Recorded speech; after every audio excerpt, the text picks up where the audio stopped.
Today's guest is Alyssa Scott, an artist based in Nashville. Alyssa has gotten hundreds of thousands of Spotify streams and has become an artist to watch. Welcome, Alyssa. How's it going? Thank you. So good. Oh my gosh. Yeah, I'm really glad that we had this time to chat. So Yeah, me too. I'm yeah. looking forward to it. So start us Yeah.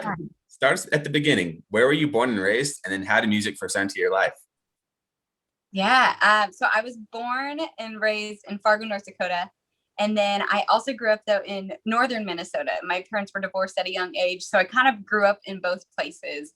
I honestly consider myself Minnesotan every time like somebody asks me, where are you from? So I just say Minnesota because I really just identify with Minnesota culture from a farm in northern Minnesota. And so I think like having that farm influence and all of that has been really fun towards my music. But yeah, from Minnesota, I moved to Nashville 4 years ago. Wow. So yeah, What kind of kind of music? where it started. Yeah, that's really cool. That's a cool story. What kind of music did you grow up listening to? Were your parents musical or anything? So all my grandparents were musicians. So my grandma, one of my grandmas was a yodeler. And then my other grandparents, they used to host like this radio show and they would do a lot of country music, like classic country music, but as well as like hymns from church and that kind of thing. But like growing up, my parents always loved music. I mean, I have two brothers and they are very musical. They play guitar, sing. One brother plays trumpet and the other plays saxophone. So I think like we were all surrounded by, musical people, which definitely influenced that. Like my mom, she listened to a lot of country music. And then my stepdad, he listened to like a lot of 80s rock. And so I really got like both spectrums. I fell in love with Shania Twain and Martina McBride, but then I also fell in love with Pat Benatar and Def Leppard and all of that. So in my music, you can really hear, I feel like both of those influences come together. Like you can hear the rock side, you can hear the country side. And my voice is naturally like twangy country. And they're like, where are you from? And I'm like, oh, Minnesota. But I think just having those heavy like country influences, it was just kind of natural for me. Yeah, that's awesome. Mhm. So Yeah. did you, play guitar or piano as a kid or anything growing up? Any instruments? I did. Yeah. Actually, I started piano when I was 6 years old. And so my mom, she got me a piano and kind of really catered that start. But actually, like I have old, like little girl videos of when I was growing up and I was sitting at the piano. We had like this old upright piano. And I would bring like all my Barbie dolls, all my like stuffed animals and set them up on the piano and then put on a little concert. At that point, like I didn't know how to play piano, sing. I was really little, but my mom tells me that I was always putting on a show. And so I think from that, she's like, okay, well, clearly Alyssa's very interested in piano. So she bought me a keyboard and I started when I was 6 years old and I fell in love with it. I actually had a teacher for maybe like 6, 7 months at 6 years old, but then I can't remember. She just either stopped teaching me or she disappeared. And so I just kept teaching myself. And from that point, like up until college, when I did go to school for music, I taught myself from like 6 years old up to 18 and then continued. I play piano to this day. Wow, So that's so cool. mhm. When did Yeah, you when did you start writing? probably 8 years old. I remember I got the Christina Aguilera CD and I was obsessed. I had it on repeat all the time. But I remember that moment of that's when I became really interested in it. I was like, okay, like I love Christina's voice and this writing thing, it's a way for you to share your emotions and everything. So I remember sitting down in like this, kitty journal that I had and started writing songs. But actually at age 12 is when I recorded my first song, that one that I wrote called Unselfishly. And I ended up putting out like a mini little album when I was 15 or 16 called Unselfishly. Wow, And it was like 6 or 7 songs. Yeah. that's so cool. How did that compare to how your songs are now? Like, what were those songs like? Oh gosh, so different. I mean, I'm just young, and I think just my thoughts of the world. I was obviously very, like, I was a happy child, and I think that came out in my writing. Like, everything was rainbows and flowers, which is awesome. But like, obviously, as you grow older, you kind of learn how life goes, and my changing, or like my writing, just really flowed with my journey, and kind of, the heartbreaks, the moving to a new city, and everything. So when I was younger, I mean, it was complete simple, different writing, but still good. I mean, I look back and I'm like, oh, that was cute, that was really nice. Yeah, But obviously nothing as to what it is now. So I've grown, and my writing has grown with me. that's awesome. Mhm. What was it Yeah. like? What was the music community like around you in Minnesota, North Dakota, and all that? Really pretty supportive. Like, so I initially went to college in UND Grand Forks, North Dakota, and I went for music therapy, which was a really cool program to have. But I like actually got this lead singing job in a band at 18 years old. And I was like, okay, peace, college. Like, I'm going to go sing in a band.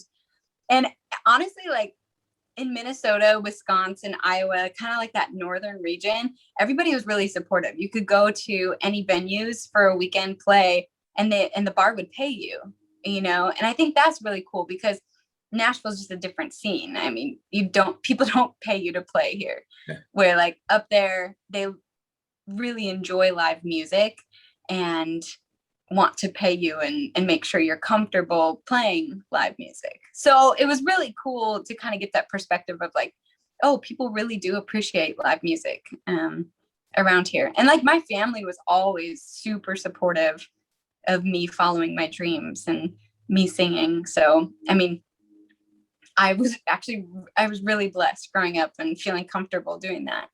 That's awesome. So Yeah. was there a single moment you can think of growing up where it's like it clicked with you, I want to be an artist, or did it kind of just gradually grow through your life? That's a great question. It's kind of like you think back and you're like, oh, yeah, maybe this was the moment, or this was the moment. I think like I always knew deep down inside, like I always knew I was in every talent show I could think of, from like 8 years old to 16. And I sang the national anthem at every baseball game in town. And I started musicals when I was in 4th grade. So I always wanted to be a performer. But I think like that moment, I was like, yes, like this is what I'm going to pursue with my whole heart.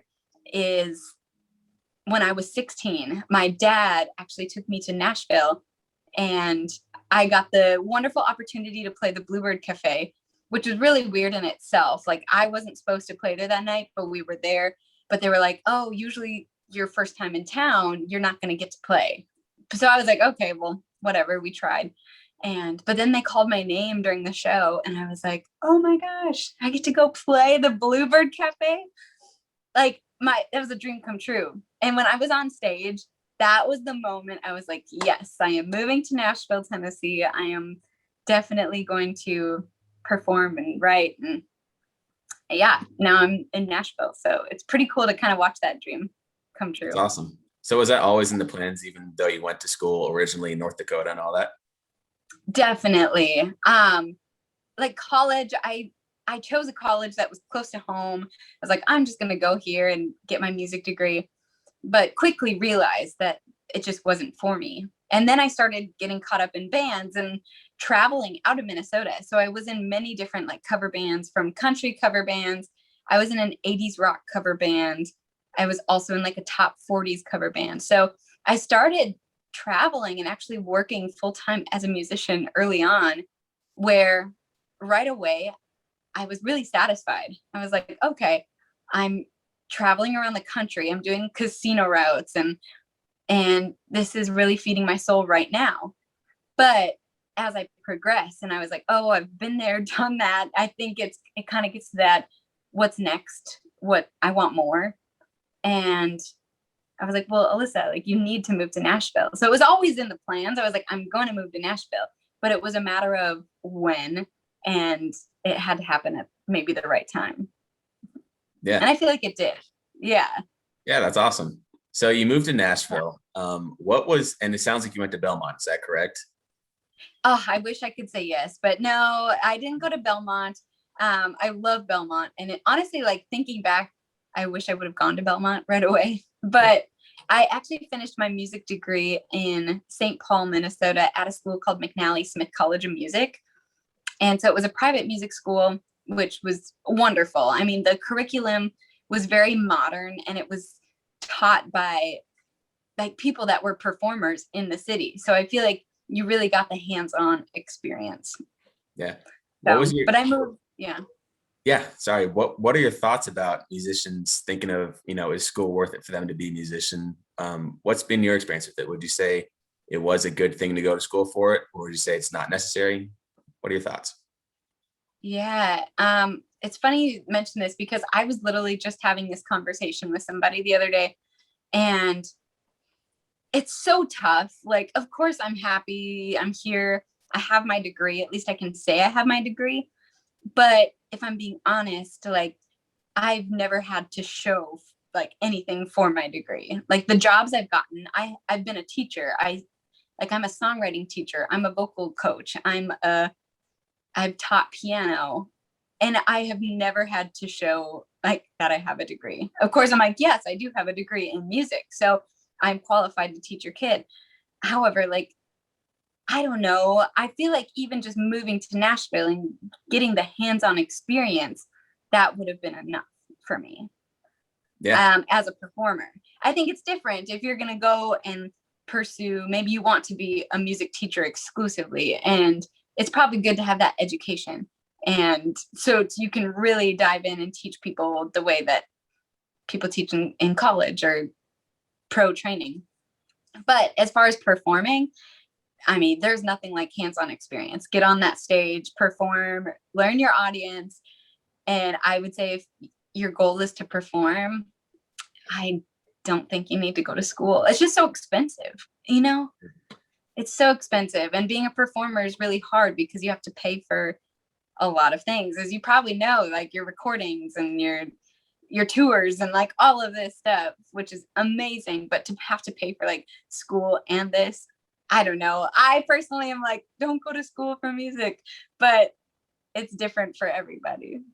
Yeah. No, that's a great perspective to have. I mean, I've heard kind of all sides of the coin about that, and it's interesting to talk to more artists about it.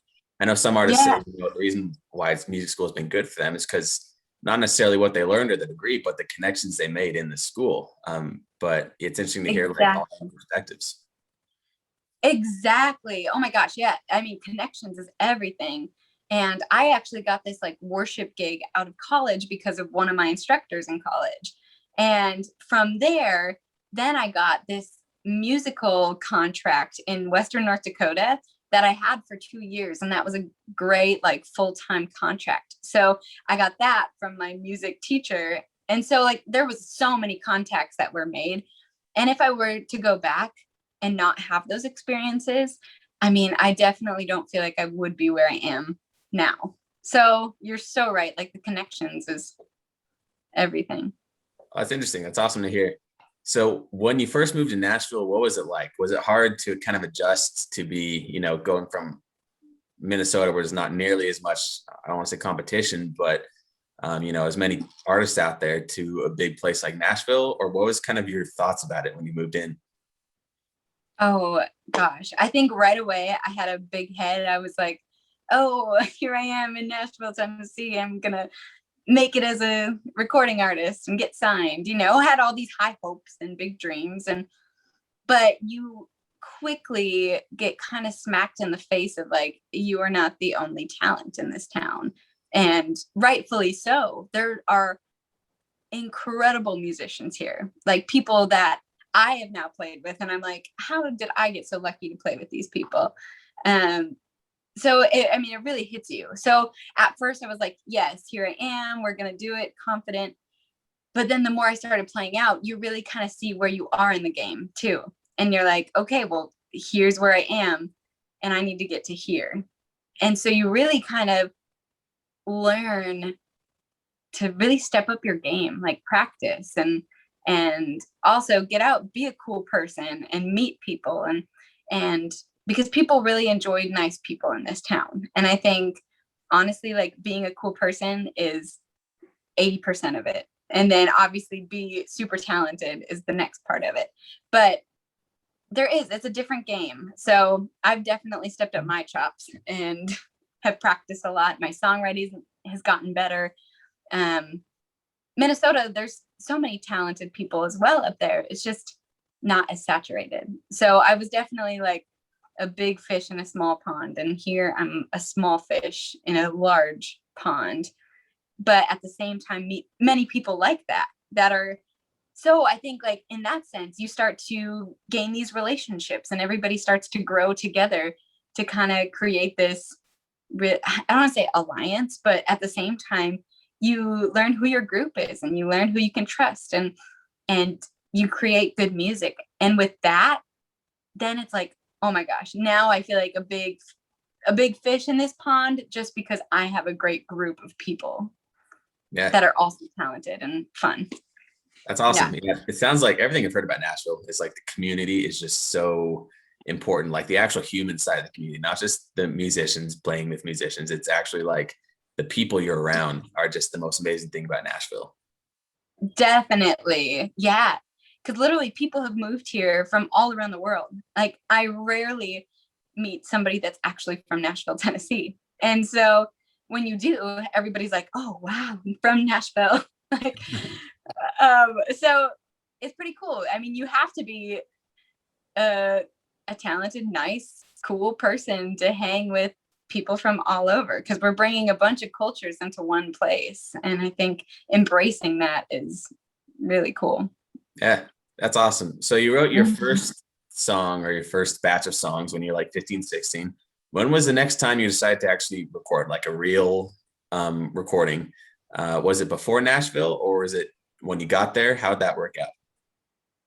Yeah. I mean, I always wrote. It was something that I always did. However, probably when I got to Nashville, that's when it really became evident that, oh, I need to become a recording artist to be able to get my music and my artistry out there. So when I got to Nashville, the goal quickly became, okay, what songs, who am I as an artist first? What do I want to say with my music? And I should probably get some music on Spotify, everything. Because you go out and you play shows and every artist is on stage like playing and they're like, hey, like my name is so-and-so, go check out my music on Spotify. And I'm like, shoot, like I don't have music on Spotify or anything. So that was like a major goal right away. And I started meeting different producers. I mean, you meet producers on every corner now down here, but I met a really cool producer. His name's Greg Strizek, and we just kind of hit it off personality wise. And I had about this group of like 5 or 6 songs that I was like, oh, Greg, I'd really like to get some music out. And we just sat down playing some music one day and he was like, oh, well, I really like these top 3, which ended up being now my first 3 singles on Spotify, Apple, Amazon, wherever you listen to music. So that was really cool to put those together. I started releasing those then in 2019. So it was a long time after like my first music. Yeah. So, I mean, quite the change of like how to record in the first place, but just to kind of get back into that feeling of recording. So yeah, 2019, I released 2 singles, and then 2020, I released 1 single. And then I put out a Christmas song this past December called That's When I Feel Christmas the Most. So that was a really beautiful experience for that. And then kind of after you have the singles, it's kind of like, what's the next step? And a lot of places, venues, music industry people won't necessarily take you seriously until you put out an album. So now I'm working on my album called Wild, which will come out this year. So I'm really pumped. A lot of cool things happening. That's really exciting. Congrats. I know. I'm so excited. Yeah. So did you play these? You said you've been writing, basically your whole life. Yeah. So I'm sure you played the songs you wrote when you first got to Nashville, even when you didn't have recordings, right? Oh, definitely. Yeah, I mean, I was going out to those singer-songwriter nights and open mic nights and just singing my tunes for everybody. And of course, like I had simple videos on YouTube, like of just me and my guitars playing or just me on piano playing. So I was like, okay, we'll go check my stuff out on YouTube. But yeah, I've always been writing and I have books of material. So it's kind of like, what do you put out? Yeah. And there's just certain songs that click with you and stick in your head and you feel harder than some of your other stuff. So ultimately, those are the ones that become the recordings. Did playing these songs live before you recorded them ever affect, you know, your mind about which ones you want to put out, which ones you don't, which ones you kind of put on the back burner? Yeah, definitely. I've honestly never really thought about that, but when thinking about the live performance, I mean, you really start to know, okay, well, my audience clearly enjoys this more than this.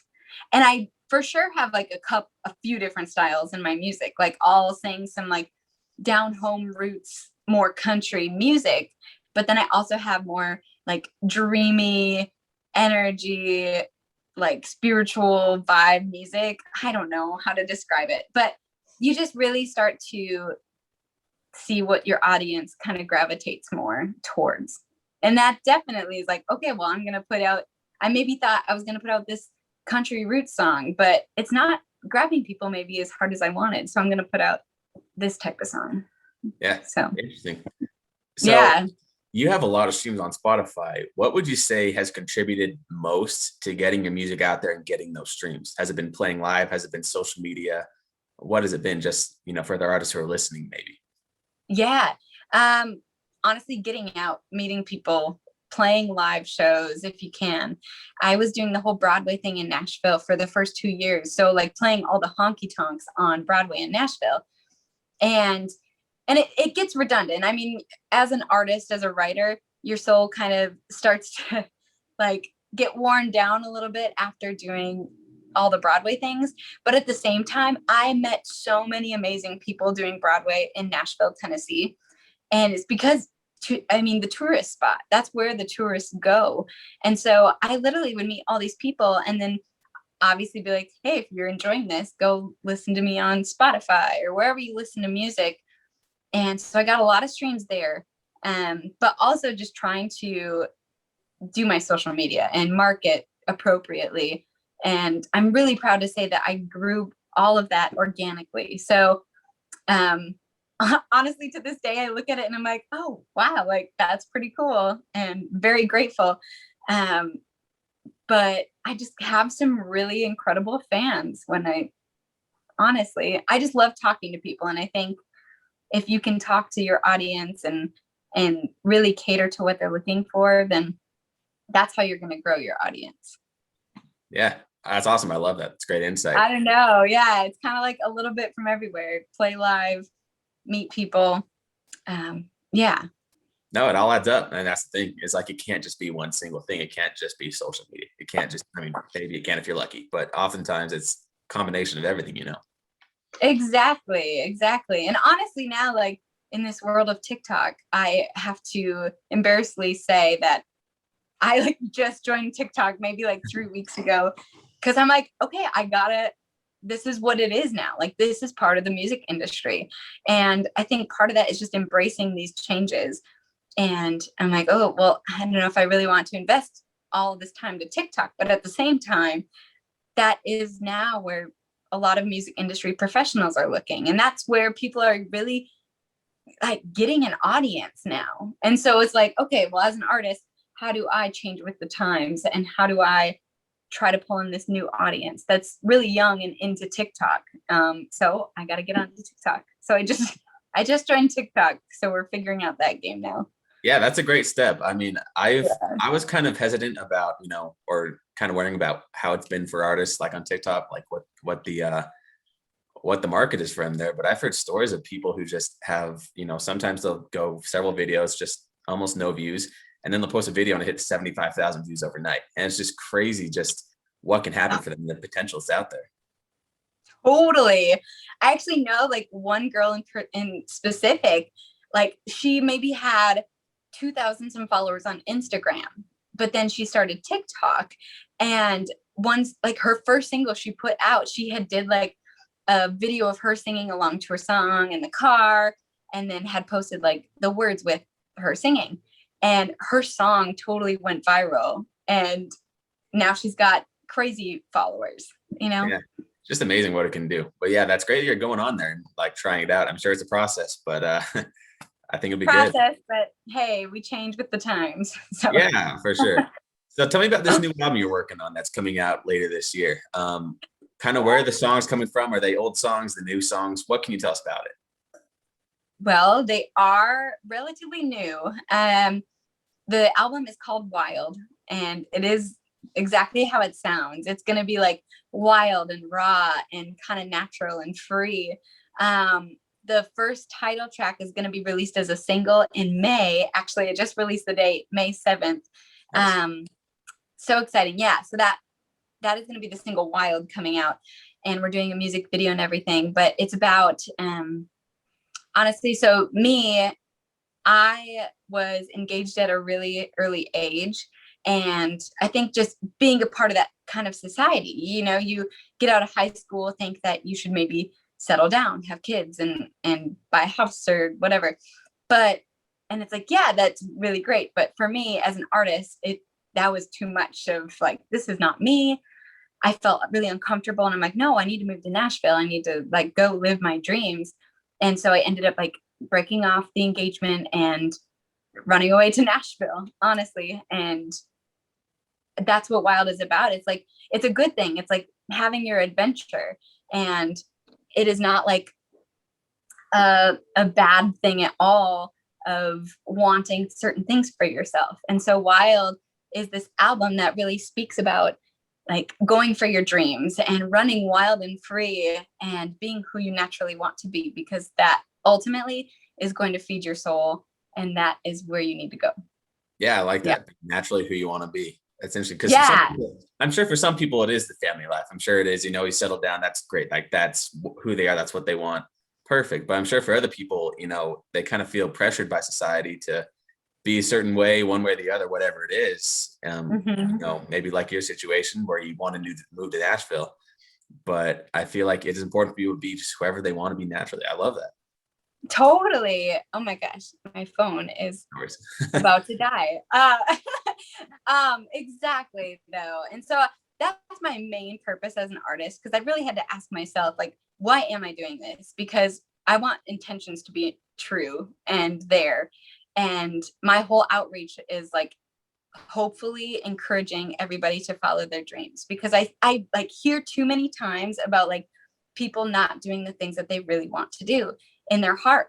And it just makes me sad, because I just feel like maybe people don't feel supported enough, or they feel like for some reason they can't go for it. And so I'm like, I'm really here to be like, you can do it and go for it, even as like cliche as it is, but it's like, it can happen for sure. Yeah, that's amazing. What are your hopes for the album once it releases? I mean, hey, I want as many people to hear it as possible. I like Wild is such a good message, as well as my next song that's going to come out that's on the album called Runaway. And it's really, you know, defeating anything that could maybe hold you down. And I think my goal and my purpose for this album is to like get it out to everybody, because everybody needs to hear these words. And I think in country music, especially, it's, I mean, there's such a huge woman empowerment thing going on right now, which is awesome. But it's also for everybody, like in country music, especially, like we need to hear that everybody is capable to really put their mind to what they want to do and run wild and free, because you only have this life to just make it what you want. And so it's going to be a different sound for country music for sure. But my hopes is that it'll really open up to the Wild album and embrace the sound and the message. So my goal, I just want it out to everybody that it can be. Yeah, that's amazing. I think it'll be great. I think it'll do really well. Thank you. Thank you. Yeah. Yeah. So what I'm advice? so excited. Yeah, I'm excited for you. What advice would you give to new artists who are just getting started and are kind of wondering what steps to take? Oh my gosh, I love this. I teach songwriting now to kids from 9 to 16, and I see these young girls like really wanting to be artists, and I always tell them, like, just keep writing your feelings, even if it's not your best song, just keep writing. Also, I mean, record your voice, record you singing, record you performing, because that is how you get better. Keep putting out music, even if that's YouTube videos, on Instagram, on Facebook. Create a Facebook artist page. Try to get as many kind of artist pages as you can. Get a website. Kind of get these tools in your backyard so you can be like, oh yeah, you can find me here. You can find me here. Keep putting out music. Go network. Talk to people. I think that is such a huge thing that maybe now some people don't feel necessarily comfortable with, but we need to. As artists, we are people, and we need to have that connection. So go out, go see live shows, support live music, because that's where you're going to really meet some cool people. Network, create music, create connection, and do live shows. Awesome. If you can, even if it's in your front yard and you put a sign up like free concert. Yeah. So just try to get out there. Yeah. And it's interesting, like, as you're talking about and thinking about it, it's almost like to normalize these things for people, like normalize putting your feelings out in the words, normalize putting yourself out there to hear your own voice and be comfortable with recording, normalize, playing shows, even if it's not like the result you want right away, it'll feel better going forward, is kind of what I'm getting at it right now. Yeah, that's probably my best advice is, keep creating art. Like, it could be great, it could be bad, it could be whatever you want it to be, like, but keep creating art, because that's ultimately, like, motivation creates motivation, and like momentum creates momentum. So the more speed you get creating more, the more you're going to create, the more you're going to put out. Yeah. No, that's amazing. I've loved it. And I've loved talking with you. I think it's been a great conversation. I've loved hearing about your experiences, and it's interesting how you go from such a small place, such a big place. And now here you are, with being an artist with an album coming out. It's exciting.